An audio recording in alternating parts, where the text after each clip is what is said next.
Happy New Year, everyone! Well, we're a couple weeks late, but you know what? I'm trying, folks. 2025 was a bit of a low light of a year for the wrestling industry. There was still some great stuff, but the whole year felt dragged down by the overreaching shadowy arm of the dollar.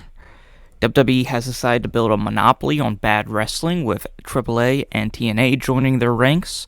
The three kingdoms of AEW, New Japan, and CMLL continue to be the best of best friends. Joshi has reached new levels of mainstream success in Japan thanks almost entirely to the crossover appeal of Saya Kamitani. Noah and DDT continue to put out great matches followed by brain-dead booking decisions. And after finally building themselves back up, the North American indies are back knocking on heaven's door. They're almost dead because life's not fair, man. Like every year since 2022, I will be putting out overly long and ambitious year-end awards. For those of you new to this, I will be counting everything I watched from December 1st, 2024 to November 30th, 2025 in an attempt to get this video out before mid-March of 2026. I watched a total of 1,870 matches, which everyone in my life has suggested to me is too many. Out of them, 280 were 4 stars or above and spanned across about 25 promotions. These awards will be separated between 3 major parts. This video, which will cover my top 20 tag teams and top 30 women's wrestlers. Part 2 will be top 50 men's wrestlers, and the finale will be my top 50 matches.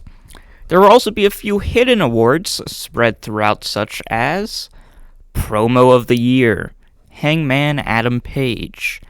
Honorable mentions go to Jon Moxley, whose mad ramblings made the Death Riders one of my favorite acts all year, and Samoa Joe, who is just really cool. I chose Hangman for this award not just because of his energy or storytelling ability, but his adaptability. Page had to fill a lot of shoes as part of his redemption story, earlier in the year being this intense, psychotic heel, to showing some remorse and vulnerability in his feud with MJF. He then has this absolute fire in his delivery in his promo battle with Will Ospreay, and finally, after winning the AEW World title, has the confidence and the charisma needed to be a promotion's ace. It's slowly getting to the point where we might have to start putting the Cowboy in all-timer ranks when it comes to his mic game. We will now be moving on to the top 20 tag teams of the year, possibly the weakest year in the decade for tag teams. AEW continues to be inconsistent with its division, with multi-mans taking up most of their tag action. WWE and New Japan still could not care less about tag wrestling, despite New Japan having the last 3 months of the year dedicated to it. Most of the best tag work this year came from the North American Indies, Joshi, and especially Mexico. Pretty much every CMLL Friday show in Arena Mexico will have at least one banger tag match to recommend. So let's count them down, starting with number 20, the Astronauts. Lack of exposure is what killed the case for the Astronauts this year for me. I believe both men spent a good chunk of the year as singles wrestlers, as I have quite a few individual matches of Fuminori Abe and Takuya Nomura on my list.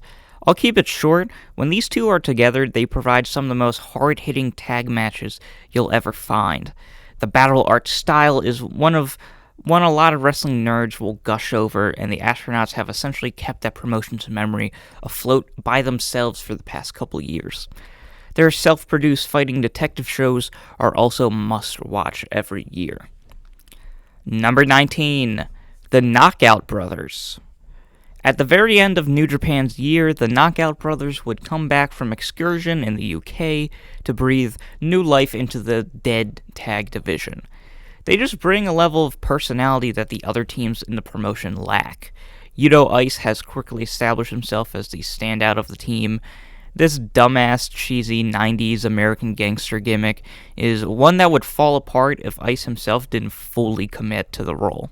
He plays the role of the cocky young loudmouth perfectly, and Oscar as the stoic, super tall German is the perfect contrast to Ice's antics. Now, New Japan, please let them stay in the tag division for 2026, though a Yudo Ice G1 could be a lot of fun. Number 18, the Motor City Machine Guns. WWE's Tag Team of the Year. I didn't watch a lot of the division, but the best stuff was clearly from the Guns, who've been one of the best teams of the past 20 years. As soon as they entered the Fed, they went into a rivalry with Machine Gun Light in DIY, and had some very fun TLC matches on SmackDown and SummerSlam. That's it. Really, can you tell this was a slow year for tag teams? Number 17, TMDK. The best faction in New Japan this year was TMDK, the Mighty Don't Kneel. They didn't really have a lot of competition, with Chaos and LIJ breaking up, as well as United Empire being shit in 2025. But still, Raw talent bails them out, with Zack Sabre Jr. still being one of the best in the world, Robbie Eagles and Kosei Fujita holding it down on the junior side, and Ryohei Oiwa being one of the most exciting youngsters in this new generation. Number 16, Gates of Agony. The trio of Bishop Khan, Toa Leon, and Ricochet have gone from undercard fodder to one of the more fun mid-card acts in AEW. Of course, this was because of the very good feud with the Hurt Syndicate. The easiest formula for good tag team wrestling is big guys who can throw people around and also sell well. Team them with Ricochet, who's one of the biggest heat magnets in wrestling, and you have some of the most fun TV matches you'll see on any given Dynamite card. Number 15, Red Energy. The team of Mika Iwata and Miyuki Takase are a part of what I like to call the Sendai Six, along with Yu, Chihiro Hashimoto, Yurika Oka, and Mio Momono. Similar to CMLL, Sendai Girls is built on a handful of talents having really good tag matches with each other. Miyuki Takase takes the heat, and Mika Iwata comes in with badass strikes. They rely a lot less on comedic shtick compared to their contemporaries. It's formulaic, but for me, the formula works very well, so yeah, check them out. Number 14, The Outrunners. Wait, are the Outrunners good? Clearly someone saw something in these guys that I didn't, because a team I thought would just be the definition of a gimmick turned into briefly one of the more fun parts of AEW TV. The trick to the Outrunner success comes from translating the gimmick into the ring. Doing 80s cheesy showmanship can only get them so far, but actually wrestling in 80s Southern style took this team to the next level. When you pair them with FTR specifically, magic in this ring can happen. It's the type of wrestling that clicks so well it gets clotheslines and fucking head scissors over. A fun side quest in the AEW Tag Team division. Now, I need to see them in a dog collar match. Number 13, Bob Momo Banana. Similar to Red Energy, the team of Yurika Oka and Mio Momono are defined by their place in the Sendai Six. When they're together, they're one of the best underdog acts in all of wrestling. Initially, Yurika Oka was well established as the little sister to Mio, but with Mio's injury, Oka established herself as a single star on equal footing with her partner. I love this team, but because of Momono's time off, this wasn't one of their best years. Number 12, The Hurt Syndicate. I got to see this act live in April, and oh my god, they are so fucking over. One of the best presents of any tag team. They remind me of the Road Warriors in a way. They walk into the loudest pop of the night, throw people around for 15 minutes, Shelton Benjamin reminds us how awesome he is, and then they leave. Who gives a shit if they don't put people over? They're fucking cool.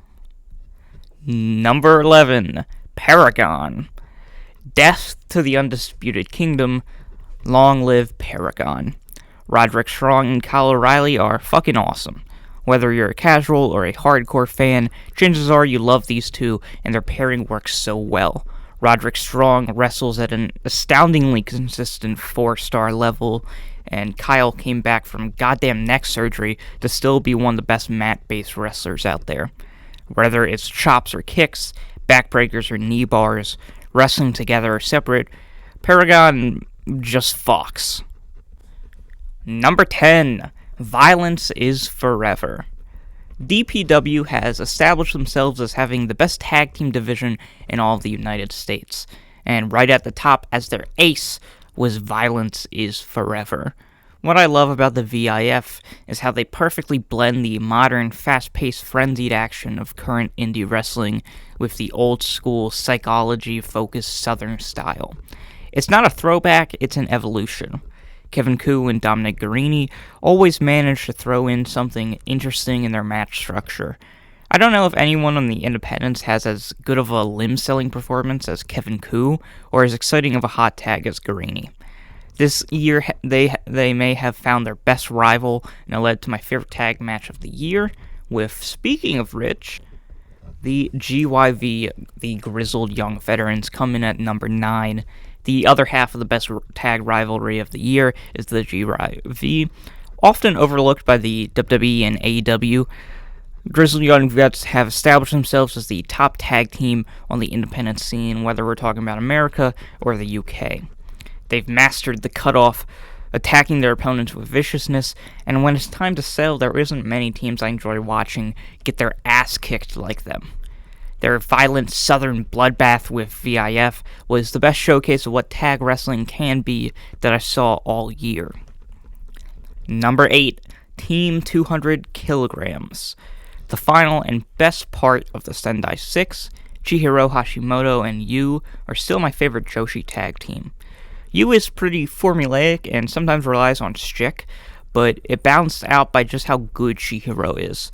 Her power in mat wrestling angers their matches, her bursts of energy are great, and Yu usually does well keeping up while still filling in between the big segments of the match, keeping the crowd engaged. Their signature spots are kind of weak, but are also done early enough in matches that it doesn't completely ruin them. They match each other's energy perfectly and always get the crowd hot. Number 7, Brodito. My favorite odd couple pairing of the year. I never knew I needed these two in a tag team until this year. They are a perfect big guy, small guy team. Both Brody and Bandino excel at both the hot tag and sympathetic selling, so they can switch roles pretty easily. Brody King is just such a beast, and Bandito is also so athletic, but it's not just raw athleticism that gets them in the top 10. I love how you can see them develop into a cohesive unit in real time. Halfway through their title reign, Bandito does some long-term limb selling of his shoulder, and it's really compelling, especially when Bandito is able to show off his strength while still selling the arm. It's just some of the most perfect babyface wrestling on the planet. Number 6, Jet Speed. Kevin Knight and Mike Bailey seem like they've always been a team. Both were home run signings for AEW this year, and they slide into the promotion perfectly. AEW's weekly booking is very reliant on big, fun, multi-man tags, and Mike Bailey and Kevin Knight are perfect for that style. Bailey feels like he was supposed to be in AEW since the beginning, and Kevin Knight is one of the most exciting young prospects in the world. Put them together and you have the perfect babyface underdog team that you can feature every week. Kevin Knight specifically has star potential and has definitely gotten better while under the wing of Speedball. Super exciting and super fun team. Please give them the titles at some point in 2026. Number 5, the Don Callis family.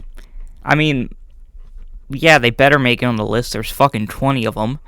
I don't have that much to say about this one. Don Callis has collected some of the best pro wrestlers in the world to be his goons, and I mean, yeah, Kyle Fletcher, Kazuchika Okada, Konosuke Takeshita, Hechicero, and Josh Alexander is an insane starting 5. Number 4, El Sky Team. CMLL took their 3 biggest babyfaces and threw them into a single trio, and it rules.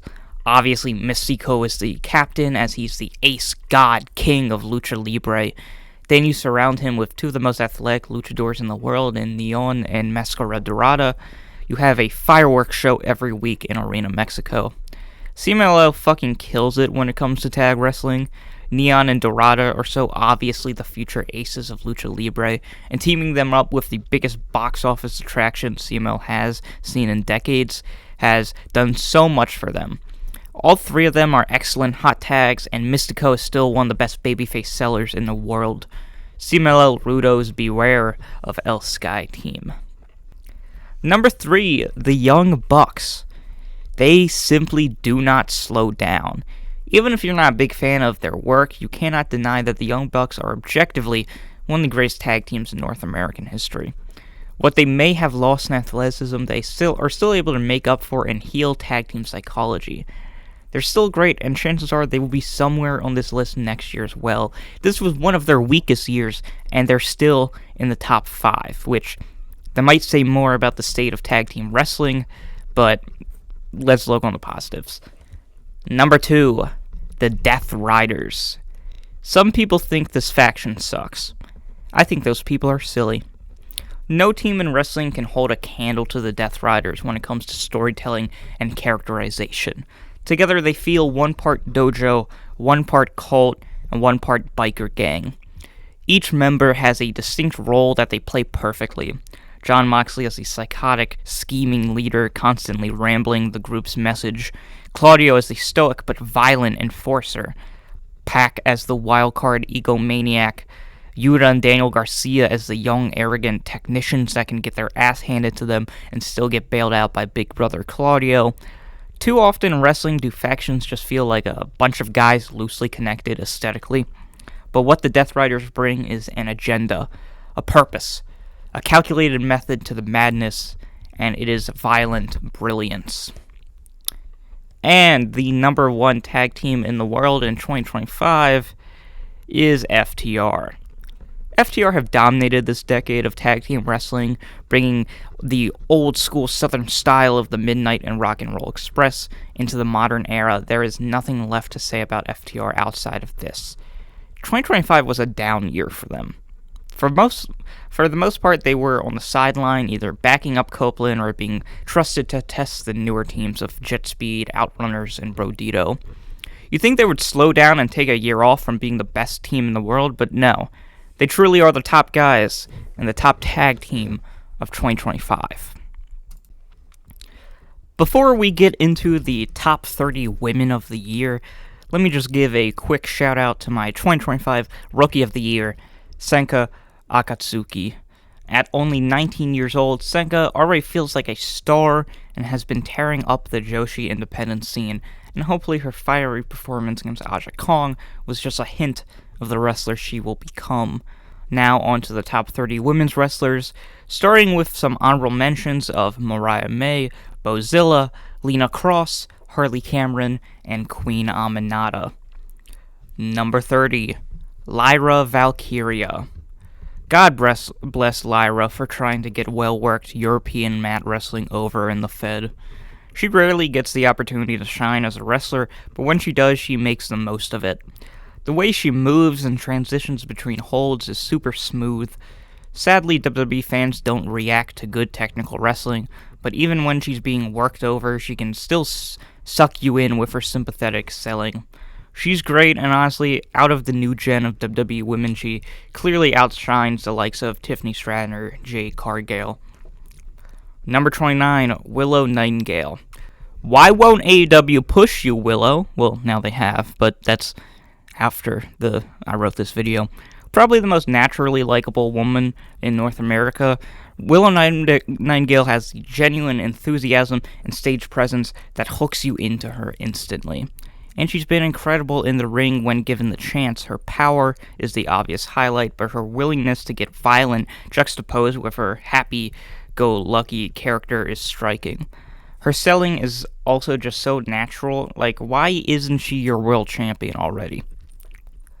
Number 28, Saori Ano.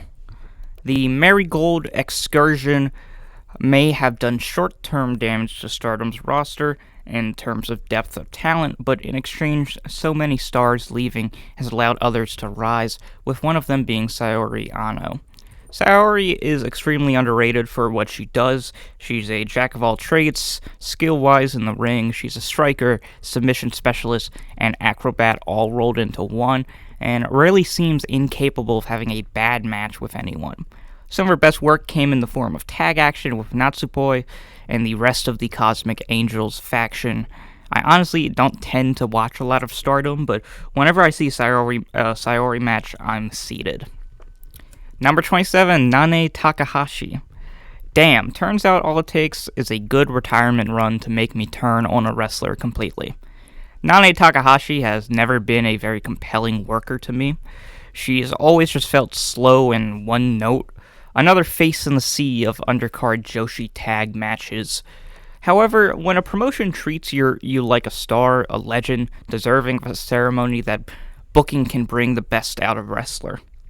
Marigold isn't really my thing, but everything I saw from Takahashi this year as she ran the gauntlet of the roster, I enjoyed. Biggest highlights were her matches with both Mayu Iwatani and Miku Ayano. Maybe I misjudged you, Nane. Number 26, Nicole Matthews.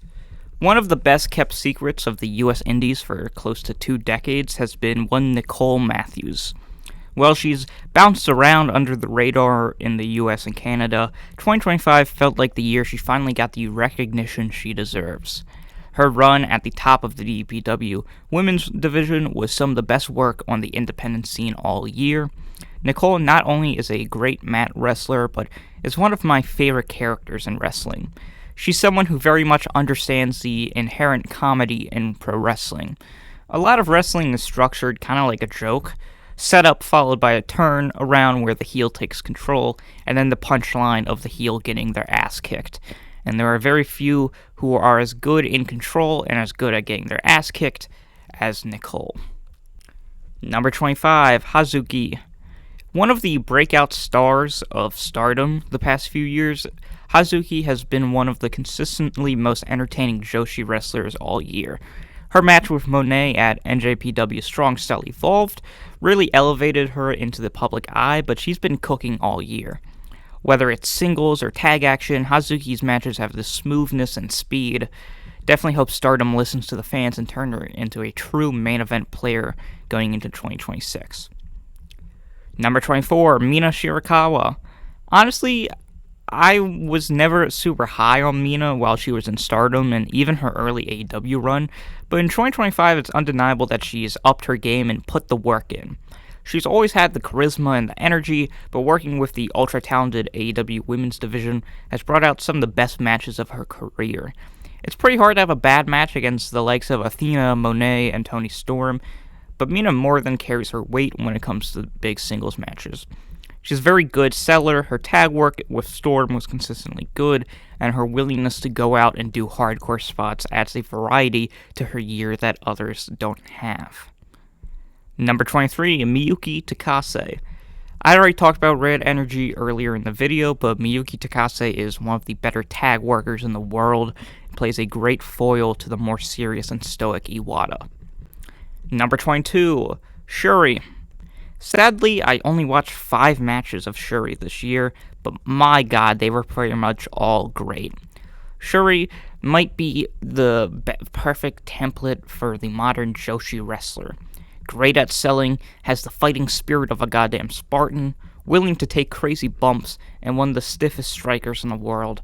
I genuinely love this woman, and her feud with Saori is honestly top 5 all year. Saori is maybe the only person in the world who can match Shuri in sheer brutality. Her match with Mayu Iwatani was also great, and those two just had amazing chemistry. Hopefully I watch much more of her going into 2026, because goddamn Shuri is goated. Number 21 is Yu. Yu is a very interesting case because as a singles star, she really isn't that interesting or dynamic, but she's also part of one of the best tag teams in the world, so I don't really know how to judge her case. She's also in her retirement run currently, so 21 feels like a fine spot for her. I do think she will be missed, especially in the tag ranks. Number 20, Azumi. Azumi started wrestling at age 12. She is genuinely a pro wrestling prodigy, and 11 years later it shows. Obviously, her speed and fluidity is the highlight, but her technical work is also great and has been what I've noticed the most about her this year. Out of anyone on the Stardom roster, she's the one I want to see get that world title win the most, I think. Number 19, Dani Luna. My personal favorite women's wrestler on the US and UK indie scene. She's a phenomenal house wrestler, beating the piss out of her opponents with power moves and stiff lariats. She definitely had my favorite women's title run in DPW history. She's also particularly strong at limb selling, which definitely helps get her over as a babyface being worked over. Her tag team with Jody Threat isn't my favorite, but I'm honestly going to place the blame more on TNA than Luna herself. Also, this did not count for the rankings, but in December she had an incredible dog collar match against Indy Hartwell, so I don't think she's going to be slowing down anytime soon. Number 18, Dash Chisako. Dash Chisako is a pretty underrated member of one of the most underrated promotions in Sendai Girls. She's a great tag wrestler that you can squeeze into the Sendai 6 formula to add variety to the main event scene. She also happens to be one of the best plunder match wrestlers in the world. The tag match with Aja Kong versus Risa Sera and Hazuki is a prime example of how to do a wild brawling match.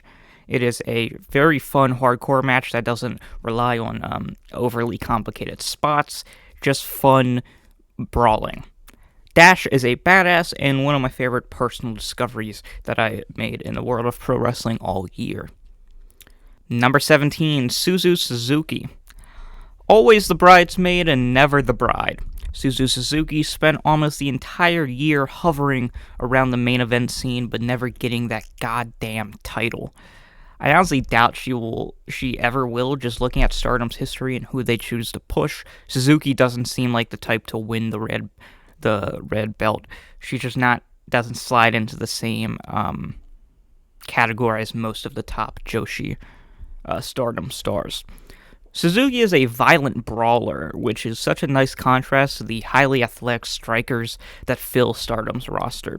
She's also not afraid to take some nasty-ass bumps. Even amongst Joshi workers, she brings a lot of intensity, but sadly I just don't see her getting the recognition she deserves anytime soon. Number 16, Jamie Hayter. A lot of people have been overlooking Hayter as she's been slowly pushed into the mid-card and in never-ending feuds with the Triangle of Madness. But if you've been paying attention to Collision, an activity that I am one of few to partake in, you would know Hayter is still able to cook when called upon. The obvious highlights came early in her Owen Hart run, but her whole year was filled with solid TV performances. While writing this video, World's End has just happened, and it was a great match with Chris Statlander, and I hope that she does get a 2026 world title win, maybe in Wembley. Number 15, Mayu Iwatani. The icon of Stardom jumped ship to become the ace of Marigold. Mayu Iwatani is possibly the perfect babyface, sympathetic when selling, but can still be a badass world beater when she needs to be. People talk about guys like Darby Allin and Kyle Fletcher being bump freaks, but Mayu Iwatani's neck has to be made of spaghetti at this point. Marigold has a young roster in need of depth, and if there is any veteran out there to hand the keys to, it's Mayu. Number 14, Rhea Ripley. Turns out having multiple high-profile matches with Io Shirai will help your end your case. No disrespect to Rhea, of course. I've always thought she was great. Look, powerhouses just stand out more in women's wrestling, IDKY, and Rhea is a perfect monster babyface. Badass and dominant in control, but is still willing to bump and sell when she needs to. Her raw strength was the perfect counterpoint to Sky's technical and athletic brilliance. Number 13, Athena. Big fish, small pond. Athena is undoubtedly one of the top wrestlers in the world, but she doesn't get the same level of opportunity as other elite workers. I'm not even trying to hate on Ring of Honor. I actually like what ROH has been doing this year, but it just doesn't have enough depth and talent to feed a top worker like Athena. She's got the swagger and charisma you want from a star, and her match structures follow a perfect pace, whether she's made to go 10 minutes or 30. Please just move her to the main roster in AEW and have her cook. Number 12/number 11 is Mio Momono and Yurika Oka. Yeah, I've already said what I need to say. These two are great together. And while in general I would still take Momo as if it comes to singles work, with her injury, Eureka had the better year as she began to be featured more as a singles competitor. Both are still definitely better together, but in 2025, it was nice to see them work individually to show what they bring to the table. Moving into the top 10 is Miyu Watanabe, the best wrestler of Tokyo Joshi Pro Wrestling. Miyu Watanabe fell into a similar role as Willow Nightingale and Rhea Ripley. She's an absolute powerhouse while also being a very sympathetic seller. Currently, the world of Joshi is essentially just Stardom and Sarii, so TJPW exists kind of outside of that bubble. Because of that, Miyu hasn't gotten the credit she deserves from the wider wrestling audience, especially by the more major outlets, but here at RJ3, we know ball, and we know that Miyu Watanabe is a top 10 women's wrestler in the world. Number 9, Kris Statlander. Statlander cemented herself as a top star in 2025, after some weird booking following her heel turn in 2024. Through consistent performances, Statlander rebuilt her momentum and became AEW World Champion. Between her Owen Hart semifinal with Hayter, her excellent mixed tag match against the Death Riders, and her title matches with Toni Storm and Mercedes Moné, Kris Statlander constantly gets the best out of whoever she faces. Bonus points for also being one of the better hardcore wrestlers on the AEW roster. Number 8, Mika Iwata. Mika Iwata is one bad motherfucker. Obviously, she's a top-level tag worker alongside Miyuki Takase, but while Takase is the better seller, Iwata is much better on offense. Her kicks are surgical, and her stoicism makes her an intimidating threat when in control. If I were lame, I'd point out that she sometimes has, emoting issues while selling, not the most interesting seller, but I don't really care when she's just one of the coolest workers in all of wrestling. Number 7, this one might be controversial, but I'm going to place Saya Kamitani. Stardom has found their new top star with Tom Nakano leaving and Mayu Iwatani leaving. It is definitely Saya. Saya Kamitani, I don't know why that name has been giving me trouble all video, has established herself very quickly as the biggest draw in all of Joshi. Record-breaking attendance for the promotion, and very strong gates even outside of Tokyo. This is partially due to her crossover appeal, with her being a mainstream Japanese TV personality and former pop idol. But also her being one of the best wrestlers in the world probably also helps. Her presence is unmatched. Even in the often theatrical presentation of Joshi, Saya stands out as the Phoenix Queen of Japan. Her in-ring style is equally flashy. Her moves are just smooth and clean. Every match she has is just unique and visually stunning. More than maybe anyone else in the world, Saya Kamitani is simply a fun wrestler to watch, perfect to show a casual fan the world of Joshi. Number 6, Io Sky. The definitive best wrestler in the WWE, Io Sky is one of the true modern Joshi legends. Her booking is often garbage, but she consistently puts on match of the night every time she's on pay-per-view or even just TV. She's also just over. She's a natural babyface. Her mat wrestling is smooth. Her big spots are flashy. She might have lost a step or two in pure athleticism since her Stardom days, but she still clears the vast majority of her competition. What elevated this year was definitely her chemistry with Rhea Ripley, both in singles, multi-mans, and tags. They both mutually helped carry WWE's women's roster, which has been saddled with some pretty major injuries. If WWE was smart, they'd put all their chips in the Io Sky basket, but will they? Probably not. Number 5, Toni Storm. 2025 felt like the year Toni Storm finally put everything together. Her work in Stardom and early run in AEW was filled with hard-hitting, high-energy in-ring work. The timeless gimmick relies a little bit more on gimmicks, which isn't even a negative, but 2025 felt like the character and the performer becoming a complete wrestler. She's a true storyteller both in the over-the-top aesthetics and in the small match structure details.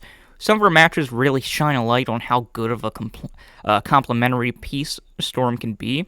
Her match against Megan Bayne at AEW's Double or Nothing showcases how good Storm is at laying out a match in a way that made Bayne look like a megastar. But her best work came from when she is being the triumphant babyface, conquering against Monet and Athena.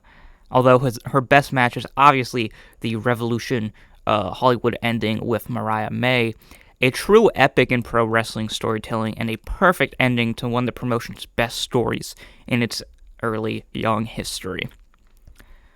Number 4, Meiko Satomura. Meiko will sadly go down as possibly the most underrated women's wrestler of all time. She falls into a sort of lost generation in Joshi, with her true peak being between the fall of All Japan Women's Wrestling, but before the rise of Stardom brought new life to the scene. However, particularly because of her work to build up the Sendai Girls independent promotion, she got one of the best retirement runs in recent memory, winning the company's top belt, going up against pretty much every star she helped create and train, before dropping it to the modern ace in Hashimoto. The highlight for me, however, has to be the retirement match itself and her interactions with longtime big sister and rival Aja Kong.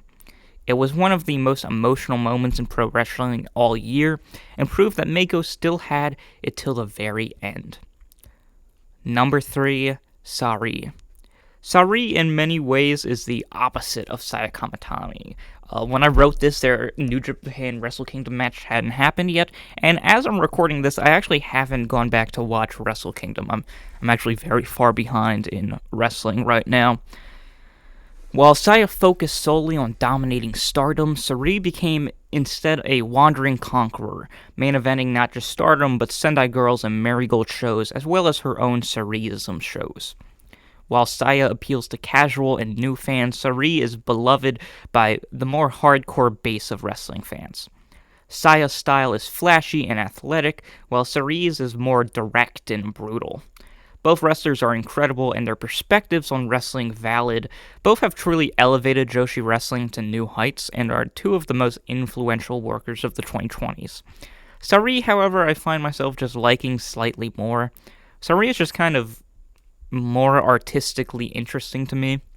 More than maybe anybody else, Sari feels like the queen of Joshi, mystico levels of stylistic dominance. Her matches also just have a little bit more variety. She can do the 30-minute spectacular big match template, but also excels in tag work and shorter matches. As I'm writing this video, Wrestle Kingdom hasn't happened yet, but already I bet we'll be talking about Sari versus Saya when making my 2026 video.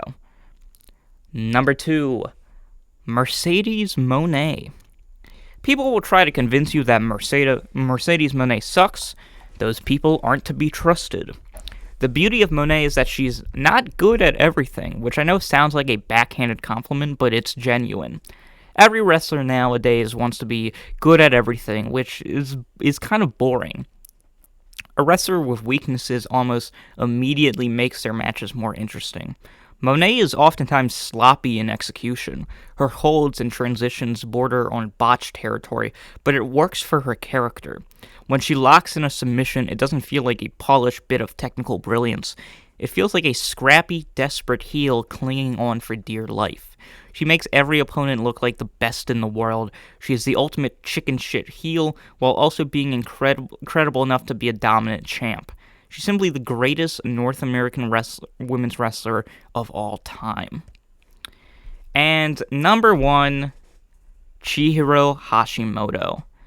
Moné, Sari, and Saya, and even Storm should probably be above Chihiro, but I don't care. This is my list. Hashimoto is one of the most complete wrestlers on the planet. She's a beefcake hoss wrestler that's also a great mat wrestler that also is incredible in tag work. She's everything you could want in a top-level performer.